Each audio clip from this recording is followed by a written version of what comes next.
कम लोग उसका उत्तर दे पाते हैं। इसके मायने ये होता है कि हम जो है अपनी मान्यताओं को उसी रूप में निभाते चले आ रहे हैं जो हमें मिली है।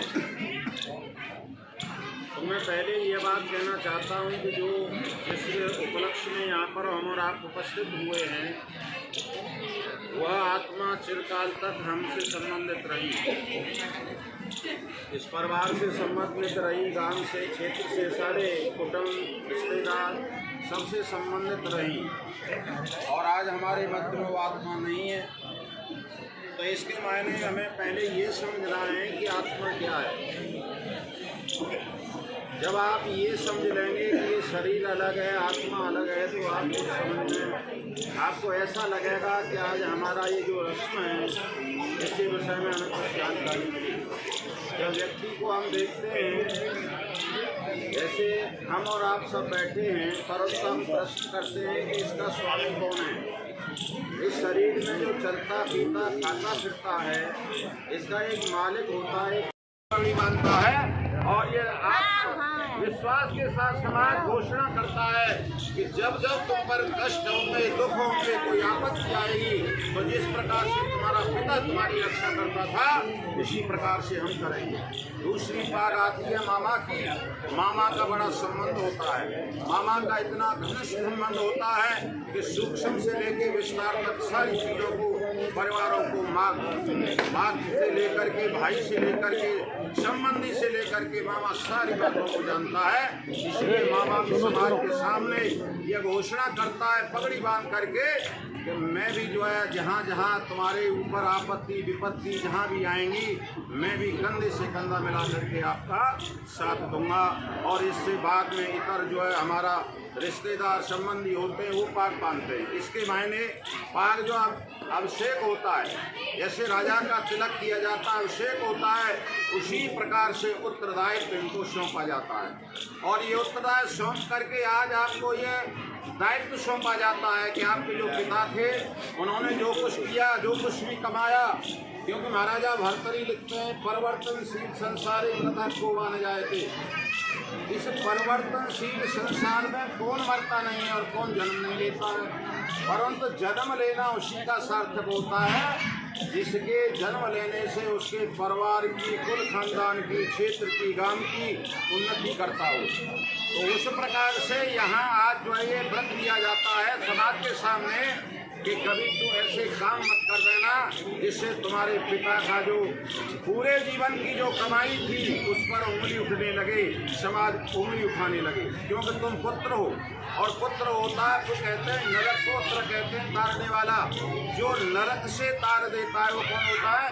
पुत्र होता है। और नरक से कौन तार सकता है? जो अच्छे अच्छे काम करेगा, अच्छे अच्छे काम करता है, वो पुत्र कहलाता है। इसी संदर्भ में आप यहाँ पर सब लोग बैठे हैं, ये भावना भगवान राम ने भी कही थी, महर्षि वशिष्ठ के सामने कही थी, महाराज केकई के सामने और दशरथ के सामने कही थी। विस्तार हो जाएगा, बड़ी बात हो जाएगी, इसलिए मैं सूक्ष्मता से कहना चाहता हूँ। जिस समय राम का अभिषेक हो रहा है और राम का अभिषेक होते होते सारी समाज वहाँ पर तैयार है, विश्वामित्र वशिष्ठ आदि सब लोग बैठे हुए हैं, और वहाँ पर राम नहीं आ पाते हैं। जब राम दशरथ नहीं आ पाते हैं तो वो बात बदल जाती है, और बदलते बदलते वहाँ पर सुमंत के द्वारा केकई भगवान राम को बुलाती है, और भगवान राम वहाँ पर पहुँचते हैं। और राम के पहुँचते पहुँचते जो है महाराजा दशरथ कहाँ थे?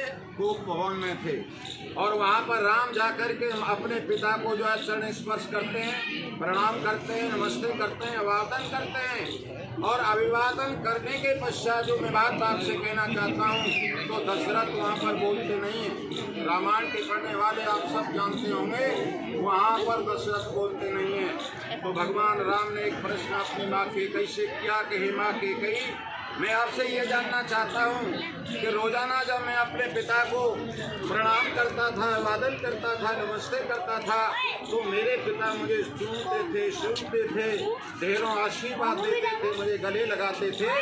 आज क्या कारण है कि मेरे पिता मुझसे बोलते तक नहीं है, मेरा अभिवादन लेना भी स्वीकार नहीं करते हैं? कारण क्या है?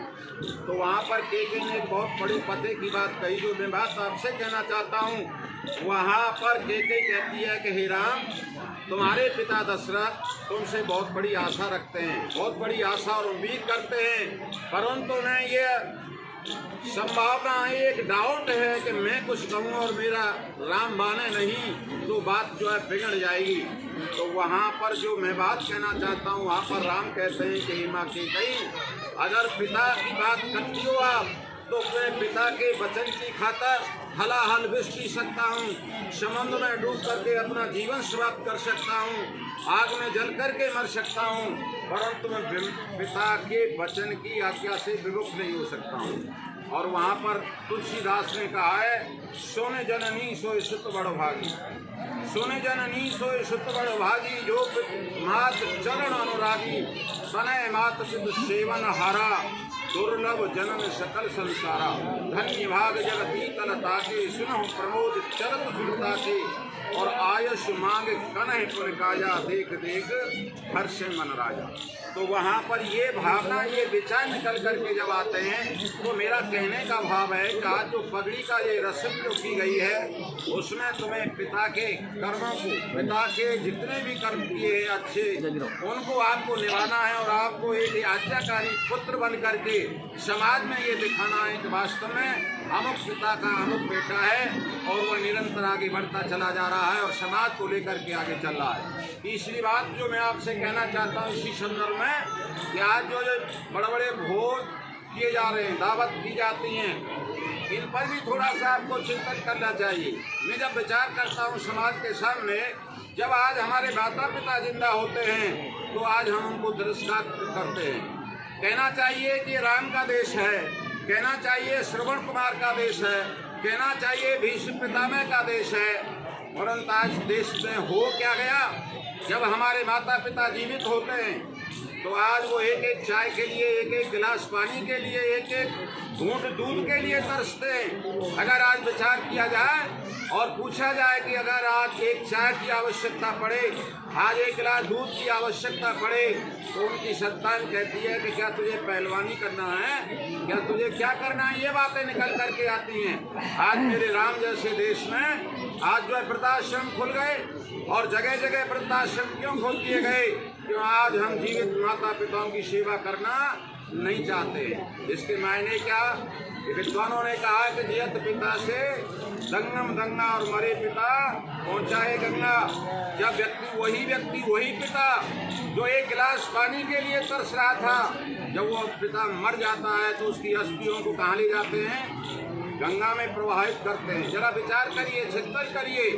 तो हमें जीवित काल में भी अपने माता पिता का ध्यान रखने की परम आवश्यकता होती है, परंतु आज हम देखते हैं ऐसा नहीं हो पाता है। वही पिता वही माता जब जिंदे थे उनको तिरस्कार किया जाता है और जब मर जाते हैं तो वही माता पिता तस्वीर में आकर के, दीवार पर आकर के माला पहना दी जाती है।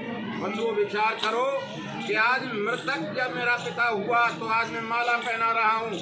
आप चिंतन करिए, जब मेरा पिता जीवित था, मेरी माँ जीवित थी, तो मैंने कितनी मालाएं पहनाई, मैंने कितना उनका सत्कार किया। अगर आप ऐसा नहीं करोगे तो आप पाप से बच नहीं सकते हो। यहाँ पर हमारे पंडित महाराज अनेक मंत्र बोलते हैं, अग्निर्देवता, वायु देवता, सूर्य देवता, चंद्रमा देवता, अनेक देवताओं की कल्पना की गई है और यहाँ पर गणेश भी रखा जाता है। परंतु मैं कह देना चाहता हूँ दुनिया के लोगों, 5 देवता दुनिया में सबसे बड़े होते हैं, इससे बड़ा कोई देवता नहीं होता है। मैं आज आपसे कह देना चाहता हूँ ऐसे अवसर पर, संसार में सबसे बड़ा देवता कौन होता है? माँ होती है। माँ से बढ़कर दुनिया में कोई देवता नहीं होता है। अगर शास्त्र की रीति से देखा जाए तो हमारा शास्त्र कहता है, हिरण्यगर्भ समवर्तता क्लेभूतस्य जातः पति एकासी। जैसे दुनिया का मालिक ईश्वर होता है, सारे संसार को अपने घरों में धारण करता है, उसी प्रकार ईश्वर के बाद अगर कोई गर्भ में धारण करता है तो वो माँ होती है। अगर आपके सामने प्रश्न बोल दिया जाए कि ईश्वर के बाद सबसे बड़ा कौन होता है, तो वो माँ होती है। और जो व्यक्ति माँ का तिरस्कार करता है, अपमान करता है, तो वो जीवन में कभी पूजा नहीं जा सकता है और जीवन में कभी जो आगे नहीं बढ़ सकता है, पदे पदे उसका तिरस्कार होता है। और दूसरा जो देवता होता है वो पिता होता है, वो भी रक्षा करने वाला होता है। इतनी बड़ी रक्षा करता है, जो पिता का अपमान करता है वो भी कभी जीवन में सुख नहीं पा सकता है। और तीसरा देवता आचार्य होता है, गुरु होता है, अध्यापक होता है। आचार्य जो होता है, आचार्य शब्द मेरी संस्कृति में पहले आचार्य ही शब्द था, गुरु शब्द था, वो भी जो है देवता होता है। विद्वान सो वही देवा, जो विद्वानों का सत्कार करता है वो देवताओं की पूजा करता है और वह यश का भागी होता है। इसलिए तीसरा देवता आचार्य होता है और चौथा देवता अतिथि होता है।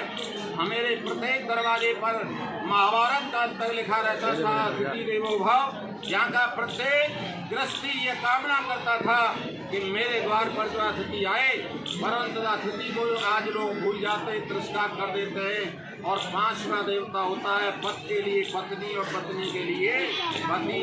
इन पांचों देवताओं की जो पूजा करता है वो सबसे बड़ा पुजारी होता है, सबसे बड़ा भक्त होता है, सबसे बड़ा ईश्वर की आज्ञा का पालन करने वाला होता है। इसलिए मैंने थोड़ी सी बात कही है विस्तार में, क्यों कार्यक्रम चल रहे हैं, रिश्तेदारों को जाना है। इसलिए बंधुओं मैं आपसे कहना चाहता हूँ कि जो माँ के चरण छूता है वो कभी ममताहीन नहीं होगा। जो निरंतर पिता के चरण छूता है वो कभी जो है अर्थहीन नहीं होगा। और जो बड़े भाई के चरण छूता है वो कभी शक्तिहीन नहीं होगा। जो बहन के चरण छूता है वो कभी चरित्रहीन नहीं होगा। और जो गुरु के चरण छूता है वो कभी ज्ञानविहीन नहीं होगा। इसलिए इन चीज़ों का ध्यान रखते हुए ये जो पाक की रस्म दी गई है इसको जरा ध्यान में रखते हुए मैं कहना चाहूँगा सार रूप में कि पहले हम अपने जीवित माता पिता की सेवा करें और जीवित माता पिता के बाद भली भांत हम उनकी अंत्येष्टि करने के बाद भले ही ये कार्यक्रम करें, पर जीवित काल में हम अपने माता पिता का विशेष ध्यान रखें। यही पाक का संबंध होता है। अब जो आत्मा हमारे बीच से चली गई है उसके लिए श्रद्धा सुमन अर्पित करना प्रत्येक हम सबका एक परम कर्तव्य बनता है। इसलिए मैं चाहूँगा आप पहले मेरे साथ 4 लाइन दोहराएंगे, इसके बाद अपने अपने स्थान पर खड़े हो जाएंगे और इसके बाद इस कार्यक्रम का समापन होगा। बोलिए मेरे साथ।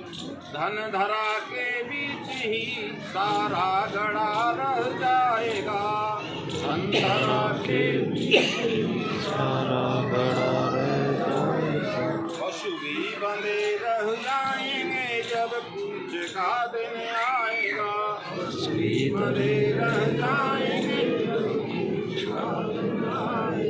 नारी भी घर के द्वार तक और साथ देगी लोक में, नारी भी घर के द्वार तक और साथ देगी लोक में। मित्र दल मर घट से आगे मुंह नहीं दिखलाएगा, मित्र भी मर घट से आगे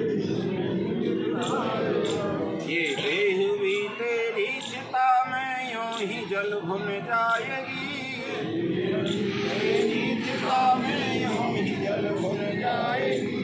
अंत में एक धर्म ही सच्चा सखा बन जाएगा, अंत में एक धर्म ही सच्चा सखा बन जाएगा। इसलिए धर्म को जीवन में कभी मत भूल जाना, क्योंकि धर्म एवं तो हंसी धर्मो रक्षत रक्षता। जो धर्म की रक्षा करता है धर्म उसकी रक्षा करता है, और जो धर्म को मार देता है धर्म उसको मार देता है। इसलिए इन सारी बातों का विशेष ख्याल रखना। अब आप अपने अपने स्थान पर खड़े हो जाए।